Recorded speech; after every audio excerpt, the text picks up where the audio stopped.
What's up, guys? Apostate Chess back again with some more core core challenging thought experiments. Uh, Today, I'm kind of like gonna go through almost a speech. I guess I'm not gonna read anything. I don't have a script. I'm not, in my opinion, I'm not a particularly good speaker, but I'm gonna try to express all this the best I can and get it all out there in order, hopefully. Anyway, I'm sitting here on my back porch, chilling by my fishes. Ain't they cool? Been tending to my bonsais, sitting thinking. And today I want to talk about, do humans learn from history? Uh, Maybe they do. I don't know. I guess. They're doing it awfully damn slow, in my opinion. But the ultimate point that I would like to make with all this is what we can learn from history, and that being what divides humans against other humans. What's the problem? So let me start off with a couple of my favorite examples of, I think, lessons from history that are can be kind of important from a philosophical perspective that I think people missed in famous history points. My first example I'd like to throw out there is about the Spartans. Have you heard of the Spartans? Seen the movie 300? They were really famous in history for being a warlike culture, and they were famous for mostly in battle with that mentality of never retreat, never surrender, never back down, which they did surrender, but that's beside the point here. Anyway, people envision that Spartan mindset as this is a glorious thing. It's great. Never backing down, never surrendering. Yeah, this is what warriors do, right? I'm not so sure. I think if there's one thing we could have learned from the Spartans through history is that knowing when a tactical retreat is in your best interest, you should probably take it. There's one. My second one, this is actually my favorite one. Most of us have heard or read the famous historic tale of the Iliad and the Odyssey. Might have had to read it in school or something. There's that famous Brad Pitt movie, Troy. So in the story and in the movie Troy, uh, uh, Achilles' mother makes him a prophecy, and she says that if you stay here in Greece, then you will have children, and they will love you, and you will have grandchildren, and they will love you, and you'll have a great life. But after a few generations, you're going to be forgotten, like every other common folk, every other peasant out there who nobody knows nothing about anymore. She says, if you go fight in this war, though, people will remember your name for 1,000 years or better. But if you do go fight in this war, you're not coming home because your uh, glory and your doom walk hand in hand. So, what does Achilles do in the story? And what does everyone remember him for? What did everybody take from this?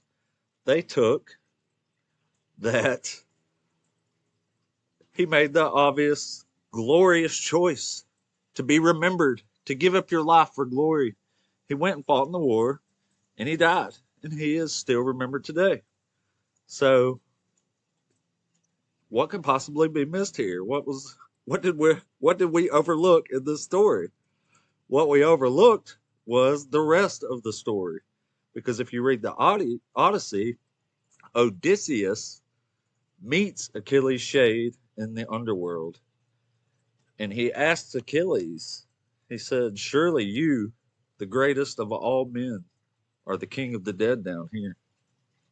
So what does Achilles say to him? Achilles says, I would rather be the lowliest peasant servant in life, maybe he said farmer, than the king of the dead down here, because being dead is nothing. So think about that for a second. The point we missed was that Achilles stated himself that he was wrong. He made the wrong choice. He was saying life is better than death over any other circumstance. Choose life. Because if you're dead, that glory is not doing you any good at all. Because you are dead. Kaputski. All right. So let's go into the bigger picture here with those examples out of the way. And let's learn, maybe, hopefully, we can reflect on history a bit and maybe learn from it. So it all starts on the most basic, fundamental level of our own biological programming. And for the vast majority of human history, despite what people may think now, which actually most people probably know we were cavemen for the last, whatever you want to call it, say 300,000 years. So modern civilization is relatively brand new to human history. So, how are we programmed? We're programmed to survive in groups. And for the vast majority of human history, we survived in small hunter gatherer, nomadic, semi nomadic uh, groups of people. Those people in your group is how you survive. The most valuable asset that a human could have for most of human history was other humans in your group. So we love our groups. We cherish our groups. We will die for our groups. We'll fight for our groups. We love our groups. But what about the other groups on the other side of the world? Do we have the same feeling towards them? Well, not really. I mean, can we? They're out of sight, out of mind. You might not even know what's going on over there. You have no clue. You're just worried about you and your group in this harsh world, on this harsh little planet, in the middle of this harsh universe that we've been stranded on so miserably for millennia on millennia now. A long, long time. So, what happens? Why do we get so angry when somebody does something against the group? Why do we perceive other groups as threats? Maybe they're trying to take our resources or trying to attack our way of life. So, on a biological level, even the smallest things we are programmed to perceive as a threat to our very survival on many different levels. That's why today, say you see somebody throw down a bubblegum wrapper on the ground, we'll have fits in our head about this guy throwing this bubblegum wrapper down, even though it may not have much to do with us other than he threw it down in our town or on the street or whatever. So, I mean, realistically, you just pick it up, throw it back in there, right? I mean, no big deal. But on a biological level, we start thinking a whole lot deeper than that, especially if you go back to the caveman group mentality that we're all inherently programmed with. And that's this maybe something like uh, if this guy is too lazy to walk 3 feet and throw his bubblegum wrapper in the garbage can, what is he going to do when we're on the hunt? Like, certainly he can't be this lazy. He's gonna cost us our meal, which is ultimately gonna cost us to be unalived. Uh, Stuff like that. You start digging real deep, but when all of us have these triggers that we see that sets us off, it's not because people are stupid or people are ignorant or bigoted or anything like that. We're biologically programmed to perceive these things as threats to the group, inside the group and out. If uh, if your homie in the group over here is making trouble, like maybe he's kissing other cavemen's wives, or he's not doing his part in the hunt, he has to go because he is a threat to the group. So he is exiled or unalived in some cases, in the extreme. Which means if you are exiled back in those days, it likely meant certain death. So in turn, we are also biologically programmed to conform to our group to survive. We're not much different than a pack of dogs or wolves in that social aspect. Not sitting here comparing dogs to wolves. Chill out. or comparing dogs to wolves, comparing humans to dogs. I'm not saying humans to dogs. Nobody's getting on that. I'm talking about the group level. Like you bring a dog into, say you got 5 other dogs in the house. One comes in, they all blah, blah, blah, around each other. And all the other dogs eventually say, okay, you can be part of the group, but you have to follow the rules. The rules of the group. Who sets the rules? I don't know. Maybe the group sets the rules. Maybe you got a chief. Maybe you all agree on the rules. Doesn't really matter. It's just different systems that ultimately get us all to the same point. And the point of life is to survive. Unfortunately, humans don't survive very long. Not much in nature does. We reproduce, our children live on, and that keeps us alive. So, where am I going with this history wise? Let's take, for example, something going on today that I think we haven't learned from at all, and that would be the Israeli and Palestinian conflict. Now, I'm not going to go much into that. I'm just going in general here on a bigger thing, you know what I'm saying? But like, look at the entire history of that area. Uh, you go back way far, it was a Canaanite. The Canaanites fought the Egyptians for the region. Eventually, the Hebrews came in and took it from the Canaanites. The Canaanites fought Babylonians. They fought the Assyrians. They fought the Persians, or actually, they didn't fight the Persians, but they were still part of the Persian Empire. But anyway, they fought Rome. They fought Greece before Rome, and go into modern times. There were Ottomans, Christian, British. It's just going back and forth. We've been killing each other over and over and over what? The land, their right to exist, their right to practice their whatever they want to practice, their group uh, rituals, perhaps. Most recently, it was divided into Israel as a state. It was basically splitting the Jews and the Arabs. They cut them right in half, just like uh, just like the Berlin Wall did in Germany. One side, you got people living fantastic lives. They got power, they got water, they got a car. It's awesome. They're listening to the radio, they're tanning their sun lotions, sipping $9 coffee over there. And just on the other side of this wall, people are begging other people for water. They don't have electricity. There's no housing. They don't have education. So, where's that going? I mean, my point in this whole thing is that it's these social divisions that keep humanity separated, and we all do it on some level because that's how we survive. We have a group that we have to keep alive that in turn keeps ourselves alive and our children alive. I should have said earlier, like a good example, uh, like say you got herd animals out in the wild, a bunch of lions attack a little wildebeest or something. Most of the time, the herd is just going to leave the baby. You live on, you have another baby, no biggie to nature, but you still get a baby later, just not this one. So you've been set back a tad biologically. But humans, we're going back for that baby, and we're going with the whole group. That is how humans have survived, by depending on other humans.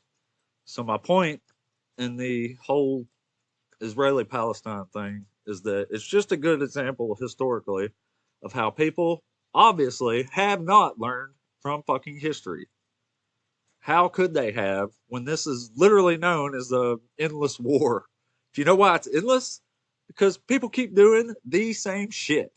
So, maybe what we could do about this is figure out what exactly is the problem. What are we fighting over? They're fighting to keep the air on in their nice neighborhoods. One is fighting to get out of the damn ghetto they're in.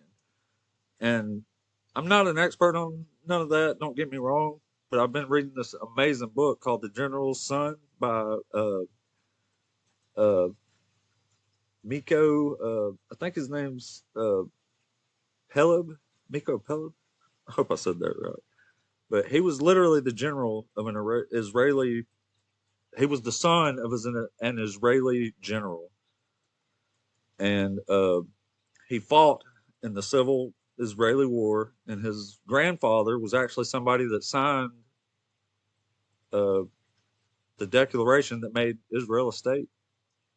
So in the book, what really caught me was that Miko and his brother had to bury his niece because a suicide bomber, she was 17, by the way, and a suicide bomber, a Palestinian suicide bomber, blew himself up in the streets, and she died as a consequence.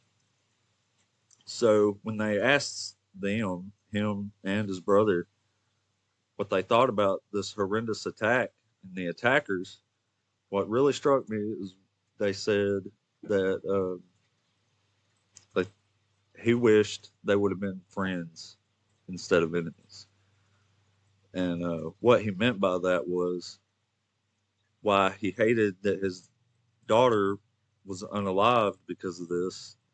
He understood what drove what was probably anywhere from a 14 to 17-year-old boy to feel the need to explode himself and take a bunch of other people with him. We need to get to the root of the problem here. Now, anybody that knows me knows I don't usually advocate for the Bible. In fact, I debunk it most of the time, but there's some really good wisdom in there. One of them says, do not return evil for evil. And ultimately, I think that's what we're going to have to do here. See, we have all these social barriers like Jew and Arab instead of humans and other humans. So maybe you're starting to see where I'm going with this now a little bit better. Um, Things like race, creed, religion, nationality, even all the way down to simple bases like your football teams. The group we perceive ourselves in could be something, it depends on the individual. It could be, you could have a really small, it could be you and your homie. It could be you and your small circle of friends. It could be you and your small family. It could be you and your huge family. It could be you and your community. It could be you and your county. It could be you and your state. It could be you and your country. It could be you and your region. It doesn't matter. It's just what we perceive as the group. So we have to start asking, like Miko says, what would make this child want to do something like that? Most people are just going to look at this. You watch something like that on the news, and you just think, oh, that's straight evil. Do away with them. We're dehumanizing all the other people based on an action when everybody makes mistakes. Nationalities, creeds, these things are all divisive by their very nature. The Bible, the Quran, all of those. If you're in the group, you're good, you're loved, you're accepted. Kinda. It depends, because Christians and Muslims have a long history of fighting with themselves. Uh, a Roman emperor named Julian once said, there's no wild beast as dangerous to man as Christians are to each other. So that just goes to show you that even in the group, you're not safe from the group. You still have to conform to the actual idea of the group. And all these things are divisive by their very nature. Muslim says the unalive apostates. Christianity says non believers are going to hell. So not only are they excluding the ones with different thought from the group, but they're actually condemning them to very, very, very bad faiths. And this is the problem, and this is why I rail against this stuff, honestly, because most Christians I know are wonderful people. They ain't got a harmful thought to throw anybody's way. They probably won't even hurt a fly. But the point is, the ideology itself is potentially dangerous. So let's just chunk stuff like that, maybe not out the window, but let's put it on the back burner as far as being more important than other humans that aren't in our group. And that's, in my opinion, the only way we're going to move forward for this. Humans don't have claws and fangs to defend ourselves in nature. We have this, our brains. And mine isn't very good, but if I can sit here and do this, I would think the vast majority of people are without excuse. Uh, Remember in the movie Braveheart when William Wallace is a young lad and his father had just passed away and his uncle's standing with him by the fire and he's got the young William has the sword and he's looking at it and his uncle tells him, first you learn to use this, then I'll teach you to use the sword. That was fucking brilliant. And that is what we need. We have to break down these social divisive barriers. Like, maybe I sound hippie, but once the Berlin Wall came down, everybody come together. Hey, everything's cool, right?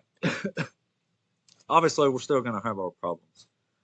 But I'm saying all this to say that no, I don't think we've learned from history. And if we did, we've learned the wrong thing. We need to learn that all this social divisive bullshit is what keeps us divided. Same with politics. A good politician can always get you to totally dehumanize the other side, which a lot of people don't fall for that, fortunately. But it still triggers that biological response that we get, that they're threatening our very survival by threatening our group, our thought. This is how we live. If they try to tear that apart, what's going to happen? We're all going to die. Maybe you will, maybe you won't. I don't know. I'm not here to say I know a bunch of things. I'm just here to point out some obvious things that I think humans have missed along the way here. And I think we can resolve it by somehow beginning to think past the barriers that have divided us for so long. And those are races, creeds, religions, nationalities. All that stuff is potentially divisive because it can be divisive, and that's obvious. So, my favorite ancient philosopher was Diogenes, and he coined the phrase, uh, "The love of money is the root of all evil." And uh, he also said that I'm neither Athenian or Greek, but a citizen of the world. And that's how I wish everyone would think of it. I'm not an Alabamian, I'm not an American, I'm not a white guy, I'm not whatever race I'm supposed to be. I guess I'm mostly British genetically, but I'm just a human. You are just a human. Let's look at each other as humans and not just threats to our group survival. So uh, I guess that's all I got to say about that. If you agree or disagree or want to add to it, expand on anything I've said, I'm sure I've left a lot out that I was originally thinking about. I was trying to keep it somewhat short too because I was going to do another video that I wanted to be my first TikTok, but I think this one's better because the other one kind of went awry when I tried to get it on there anyway. But I also have a YouTube channel that I really want to build up. I'm going to do a lot of stuff like this. My YouTube channel is also Apostate Chess. Please like and subscribe over there. Throw me a like here, comment, share this. I hope it helps somebody think about something. I don't know. It just kind of feels good to get it off my chest in a way, too, at the very minimum. Have a good day, fellas and ladies. Apostate Chess is out.